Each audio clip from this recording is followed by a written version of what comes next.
¿verdad? Lo que estoy proyectando. Sí, ahora sí. La enfermedad de Parkinson es otra de las enfermedades también que les va a tocar tratar. Es muy sencillo realmente tratar la enfermedad de Parkinson en etapas iniciales deben hacerlo. La preocupación de los pacientes, no sé qué información tengan, pero muchos pacientes dicen, ¿verdad que no tengo enfermedad de Parkinson, doctor? ¿Verdad que no? Como queriéndose negar. Y cuando clínicamente así parezca, ustedes deben decir, sí, sí la tiene.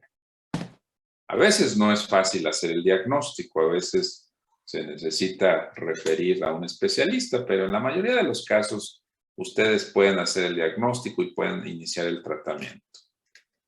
La enfermedad de Parkinson entonces es una enfermedad degenerativa, es decir, se va a presentar quieranlo o no. Entonces siendo una enfermedad degenerativa, pues esta va a generar una pérdida de neuronas, pero específicamente las neuronas que producen la dopamina. Y esas neuronas que producen la dopamina se encuentran en una parte del mesencéfalo que se llama sustancia nigra o sustancia negra. Ya lo hemos platicado en muchas ocasiones. Cuando revisaron ustedes los ganglios basales, que por cierto creo que no les tocó conmigo, les tocó con el doctor Gallegos, se dieron cuenta de que los ganglios basales juegan un rol importante en el control de movimientos, de los movimientos finos. Y cuando los ganglios basales fallan por algún motivo, empezamos con el temblor. Bueno, pues entonces esto no está ajeno precisamente a los ganglios basales, porque la sustancia negra o sustancia negra tiene conexiones con los ganglios basales, entonces envía dopamina a los ganglios basales para que estos tengan control de movimiento. Cuando se degeneran estas neuronas y dejan de producir la cantidad de dopamina suficiente, entonces los ganglios basales empiezan a fallar y se empiezan a generar los síntomas clásicos motores de la enfermedad de Parkinson. Esa es una resonancia magnética en un corte que pasa por el mesencéfalo. Vean ustedes, este es el mesencéfalo. Aquí identificamos la fosa interpeduncular. Aquí donde está el cursor identificamos el acueducto de Silvio.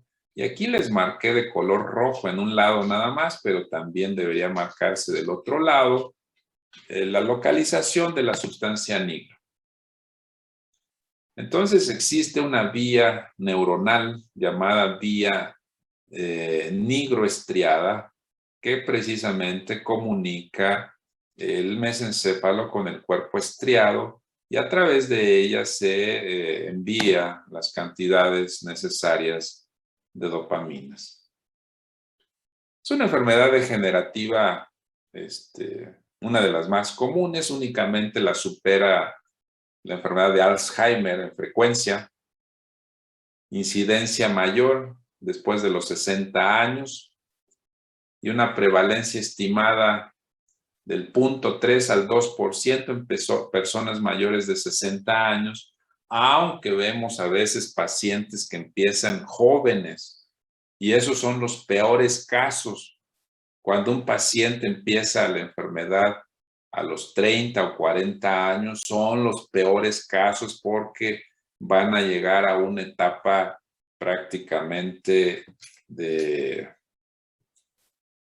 deterioro neurológico importante a una edad temprana.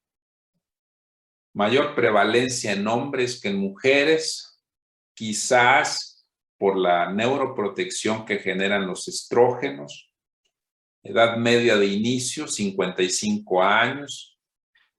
Y se ha calculado que la duración media de la enfermedad es de 10 a 13 años porque finalmente produce deterioro y muerte, siendo pues una enfermedad degenerativa. Entonces, La fisiopatología es la que ya les había comentado. Se degeneran, se pierden neuronas de la sustancia nigra, de la pars compacta. Se deja de producir dopamina. No llega la dopamina al putamen y al caudado. Y entonces se producen los síntomas motores. Si se logra realizar un estudio, una biopsia, pues vamos a encontrar degeneración y formación de cuerpos de Lewy, pero esto no se hace de forma rutinaria. Cuando baja la cantidad de dopamina disponible en los ganglios basales, se producen síntomas motores. El más clásico de todos es el temblor en reposo, el temblor en cuentamonedas que se le llama. Es un temblor grueso.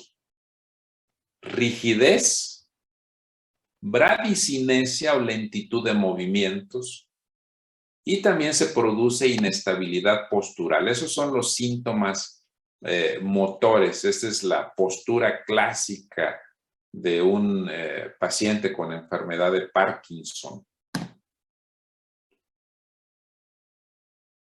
Cuando inician los síntomas de enfermedad de Parkinson, se ha perdido cerca del 60% de las neuronas y se ha perdido cerca del 80% la disponibilidad de dopamina. Entonces, realmente se necesita un gran daño para que se presenten los síntomas clínicos. No obstante, los pacientes con enfermedad de Parkinson tienen un síntoma que se presenta con mucha anterioridad a los síntomas motores, y es la disminución del olfato, la hiposmia. Entonces es un síntoma prematuro. La etiología no es clara. Lo que sí se sabe es que el 90% proviene esporádicamente, ¿no? Es decir, no hay herencia genética. Y sin embargo, en un pequeño porcentaje se han identificado algunos genes que se presentan comúnmente en estos pacientes, por lo que se les ha dado la posibilidad de que sea un trastorno genético en algunos casos nada más. Factores de riesgo, ya mencionábamos. Si el fumar, en la mayoría de los casos, produce muchas enfermedades, aquí un factor de riesgo es no ser fumador. Pero esto se me hace una tontería, es decir, yo no les voy a decir a ustedes ni a recomendar a ningún paciente que fumen, simple y sencillamente para protegerse de que no les vaya a dar enfermedad de Parkinson. Realmente hay muchos más problemas generados por el tabaco que los beneficios, ¿no? Exposición a tóxicos, intoxicación por monóxido de carbono, intoxicación por insecticidas, cuando se utilizan en forma crónica antipsicóticos, antiepilépticos, pudiesen generar un factor de riesgo en los pacientes con traumatismo craneoencefálico, en los pacientes con neuroinfecciones, en los que padecen hidrocefalia, en los que tuvieron un EBC previo. Todos estos son factores de riesgo para desarrollar enfermedad de Parkinson. El diagnóstico en la mayoría de los casos es clínico.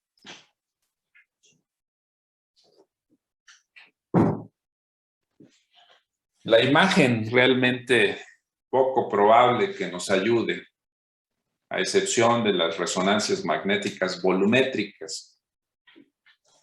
Ya hay una prueba que se llama prueba aguda de levodopa que casi también ya no se utiliza. Entonces, realmente el diagnóstico es clínico. Y en el cuadro clínico deben de distinguir que existen síntomas motores, que ya les presenté, y síntomas no motores. Ahorita vamos a ver de qué se trata cada uno de ellos. La tomografía no sirve en estos casos, no se ve absolutamente nada. La resonancia magnética, pues también es ineficiente, excepción de lo que les mencionaba hace un momentito, la resonancia magnética volumétrica.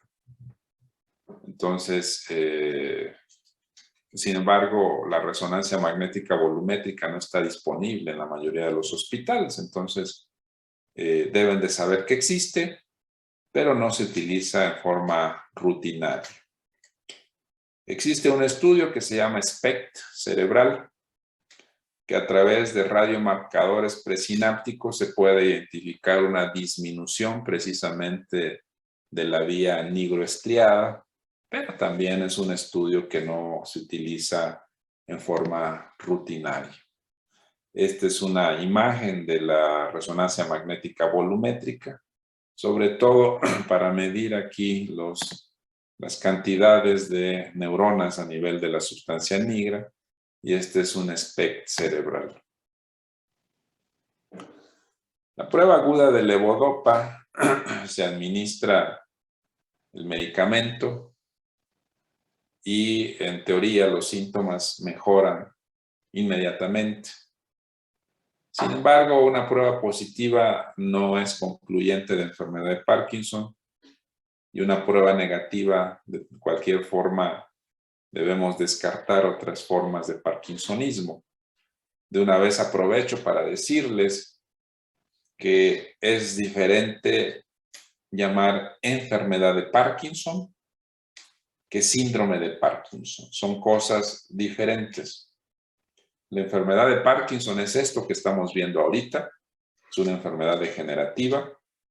Y el síndrome de Parkinson puede generar síntomas parkinsonianos, pero por otro motivo. Muy frecuentemente se da posterior a medicamentos. Si ustedes recuerdan, existe un medicamento que se llama metoclopramida. Se utiliza frecuentemente, es un medicamento procinético. Lo utilizan los gastroenterólogos muy frecuentemente porque facilita el vaciamiento gástrico y el movimiento intestinal, pero en algunos pacientes la metoclopramida les ocasiona síntomas parkinsonianos, y entonces eso se le llama síndrome de Parkinson. Sucede también muy frecuentemente con los neurolépticos. Entonces, es muy diferente la enfermedad de Parkinson que síndrome de Parkinson. Estos son los síntomas motores. Temblor en reposo. Es un temblor grueso. 4 a 6 hercios, es decir, 4 a 6 ciclos por segundo. Hay rigidez del cuerpo. El paciente camina, pero dice que siente los pies como si fueran de plástico. Bradicinesia, que significa lentitud de movimiento. Y la inestabilidad postural. El paciente tiende a encorvarse hacia adelante, con los brazos hacia atrás. Ese es el temblor clásico de la enfermedad de Parkinson. Temblor en cuentamonedas también se le llama. Aunque da en reposo, en este caso estaba tan avanzado que incluso al hacer movimientos el temblor persistía, pero en etapas iniciales, en el momento en que el paciente está haciendo algún esfuerzo, el temblor cesa. Es más temblor de reposo. Y esta, ya les había mostrado una fotografía de la inestabilidad postural, pero en este caso, pues véanlo claramente cómo está encorvado hacia adelante, y vean ustedes la mano cómo va temblando.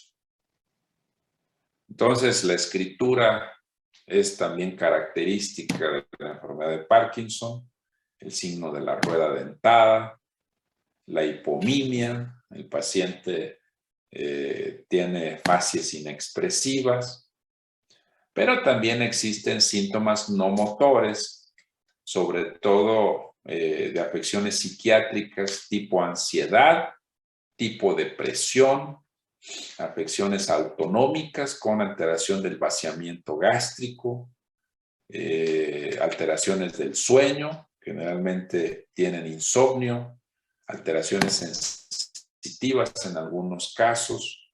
Entonces vean ustedes la frecuencia de síntomas no motores, estado depresivo en el 55% de los casos, trastornos del sueño en el 40%, Entonces, esto es lo que se presenta también. Mm.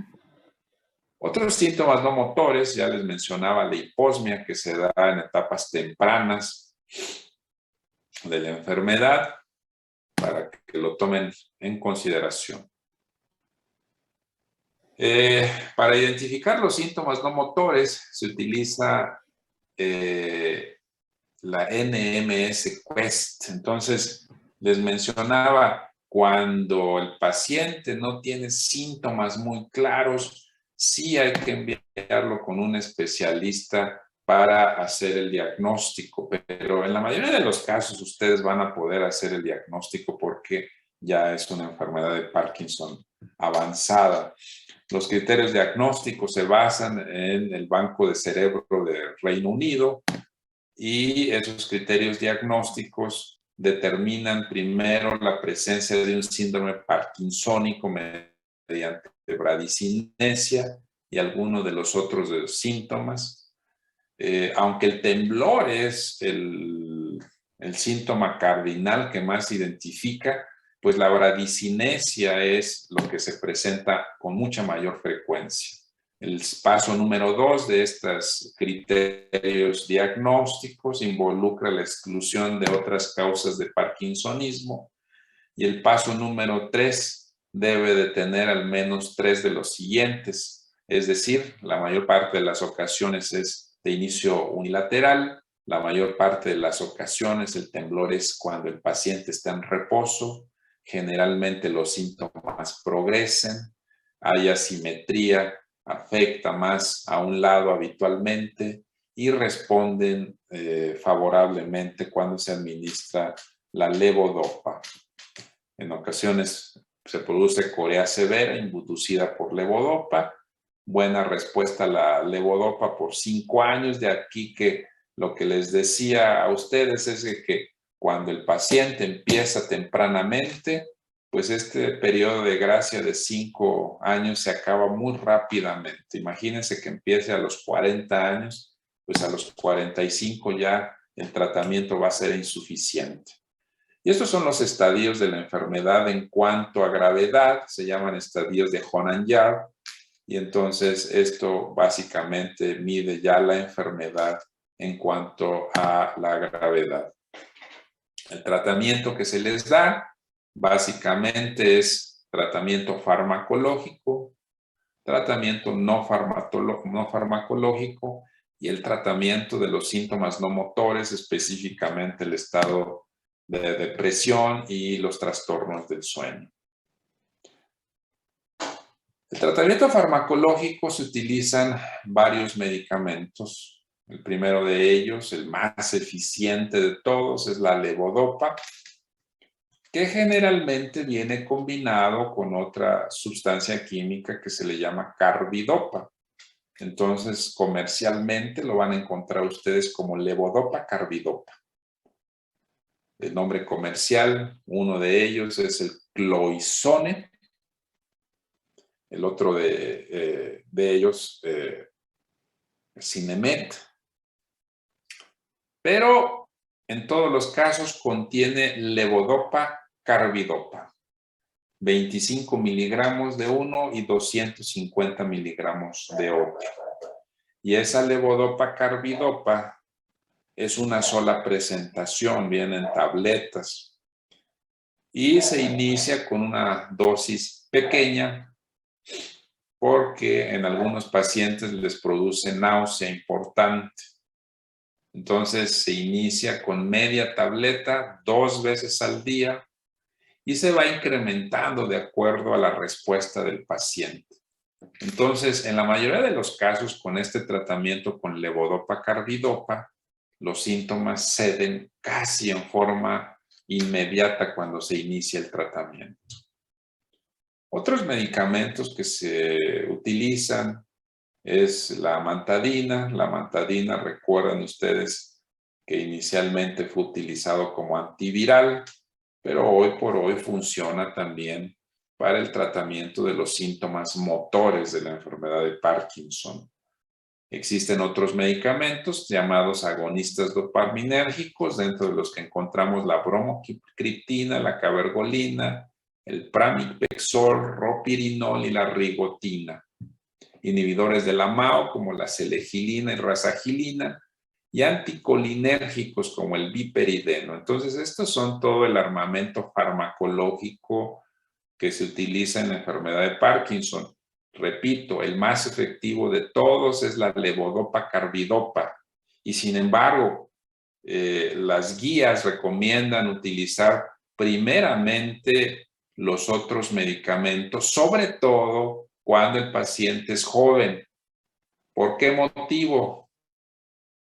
Lo que ya mencionamos previamente, la levodopa-carbidopa empieza a fallar cuando se administra por tiempo prolongado. Llegan 5 años aproximadamente en promedio y empieza a fallar la levodopa-carbidopa. Y si esto falla, después, entonces, ¿qué se puede hacer? Cuando el paciente ya tiene edad mayor de 60 años, pues habitualmente se inicia inmediatamente con la levodopa-carbidopa. Estas son las guías de práctica clínica. Nos dice que los pacientes jóvenes en etapa 1 y 2 se les da monoterapia con agonistas dopaminérgicos y con amantadina o con amantadina. Y en pacientes mayores de 65 años se les da la levodopa-carbidopa de forma inicial.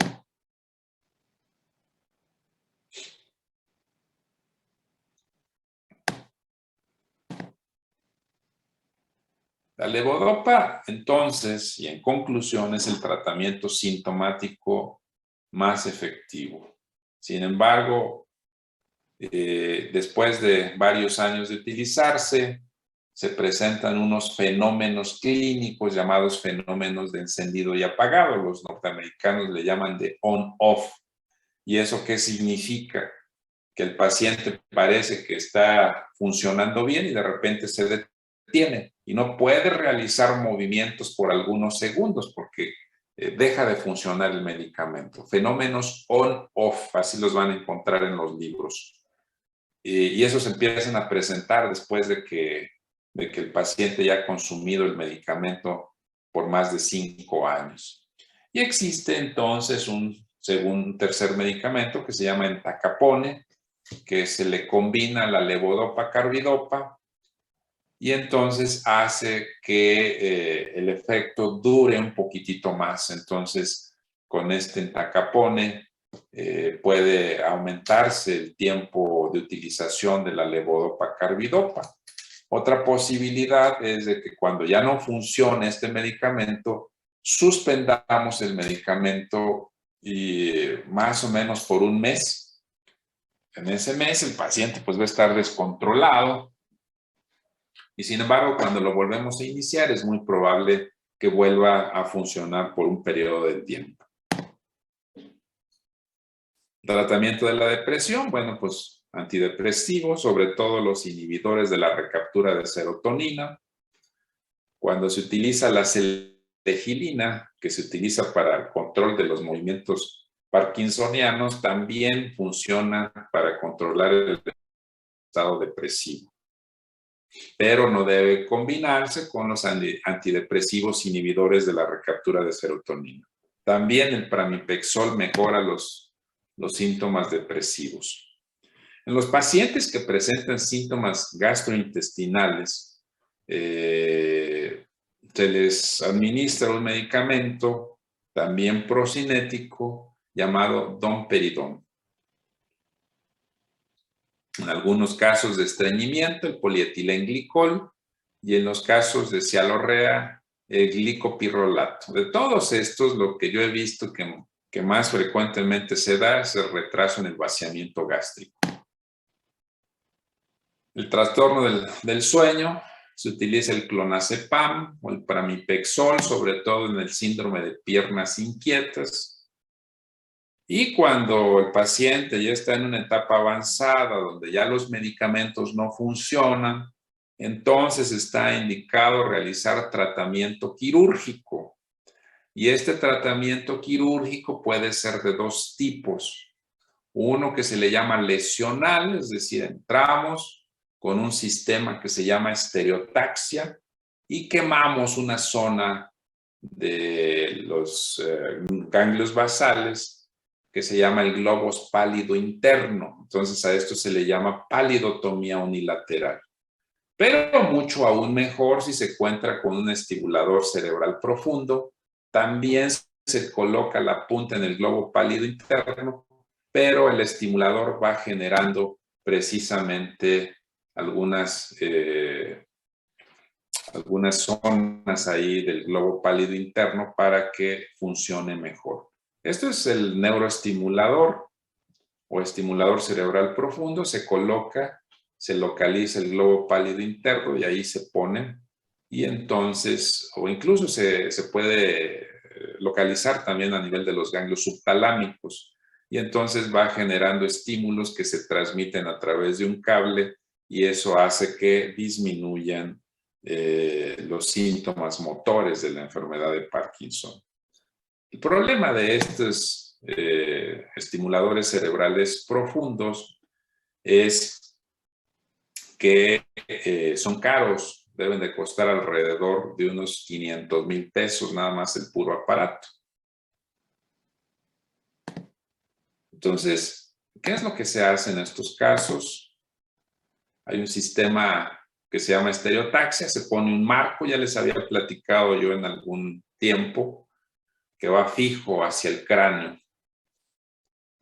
Se hace una incisión pequeñita, se hace un orificio que se llama trépano en el cráneo, con el paciente despierto. Se calcula, hay unas tabletas especiales que se montan en este arco y que a través de tomografía o resonancia magnética nos calcula un programa, un software de computadora, el punto donde queremos llegar. Entonces tenemos coordenadas.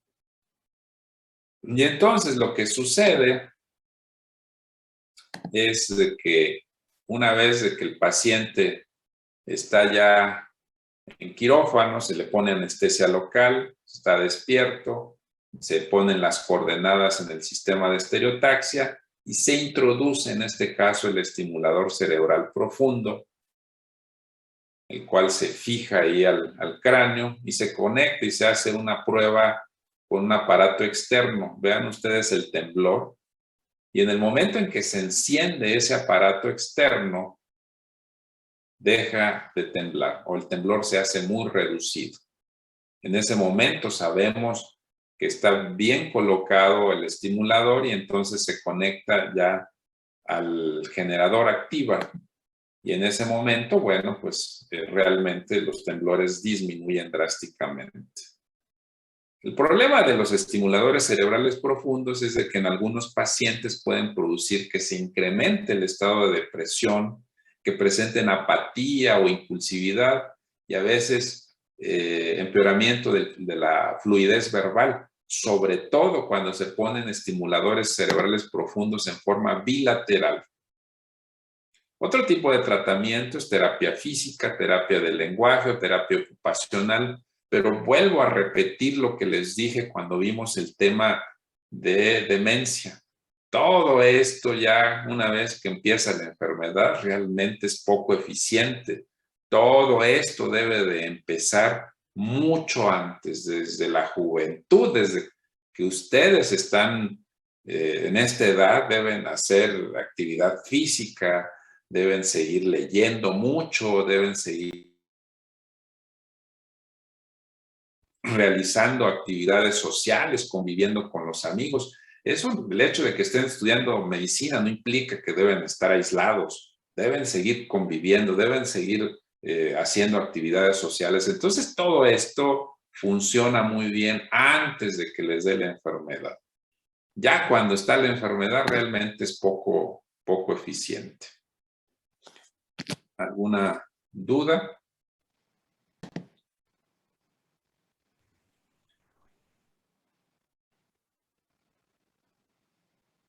¿Ninguna?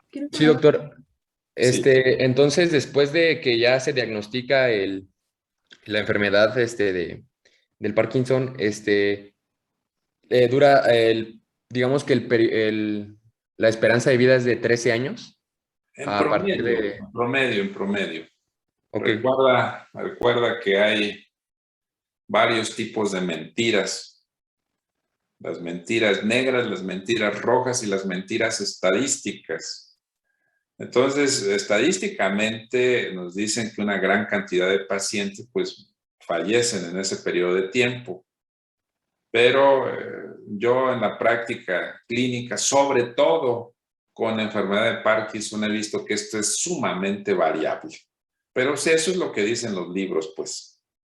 Entonces se complican, tienen alteraciones importantes de la funcionalidad y esto a su vez los hace que se postren en cama y una vez postrados en cama tienen complicaciones como neumonías, escaras, infecciones y todo eso los lleva a la muerte finalmente. No la enfermedad en sí, sino los trastornos concomitantes que origina. Pero sí es cierto eso. ¿Alguna duda más?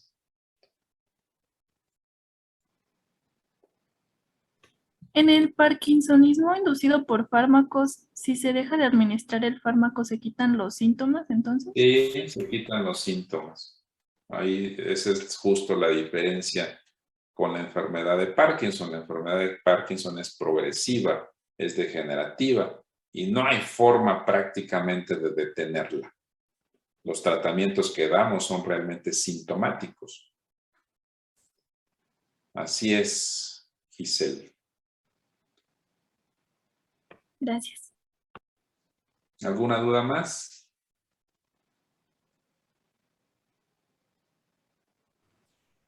Creo que ya no. Bueno, pues creo que entonces terminamos por esta semana y vamos al corriente de los temas, creo yo, a menos que ustedes me digan lo contrario. Entonces, pues descansen el día de hoy.